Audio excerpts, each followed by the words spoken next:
Isang araw, gumising ka sa katahimikan ng ospital. Walang nurse. Walang tatawag ng BP muna tayo, ma'am. Walang aakay sa pasyente. Walang mag-aalaga sa lola mong nasa ICU.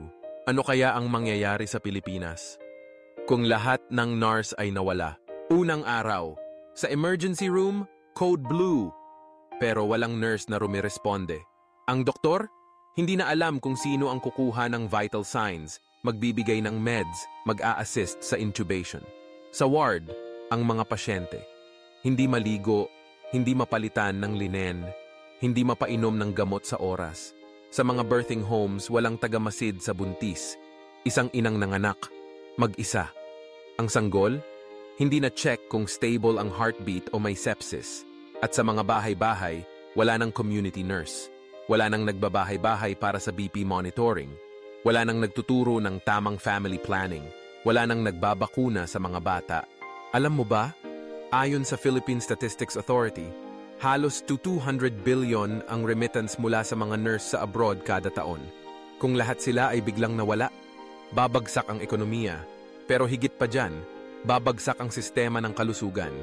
Mahigit 60% ng frontline care sa mga ospital ay ginagawa ng mga nurse. Wala na ang mag-aalaga sa mga pasyente. Ang mga health centers, magsasara. Ang mga bahay paanakan, tuluyan ng iiwan. Ngayon ang tanong, sino na ang mag-aalaga sa nanay mong diabetic? Sino ang mag-aalaga sa lolo mong may Alzheimer's? Ikaw ba? Pero alam mo bang kahit gusto mong alagaan sila, ibang klase ang training ng nurse? Hindi lang ito basta pag-aalaga. Ito'y science. May critical na pag-iisip. May ethics. May disiplina. Bakit nga ba maraming nurse ang umaalis ng bansa? Simple lang, mababa ang sahod. Kulang sa benepisyo, hindi pinapahalagahan. Ang isang nurse sa public hospital ay minsan 18,000 a month lang. Sa UK o US, 150,000 to 250,000 month. Sa Pilipinas, underappreciated. Sa abroad, hinahanap-hanap. Hindi mo sila masisisi. Pero isipin mo, kapag ikaw ay naospital, sino ang unang lumalapit?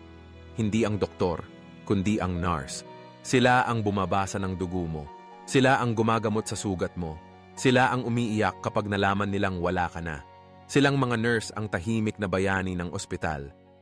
Kung sila'y wala, walang healthcare system. Pero what if?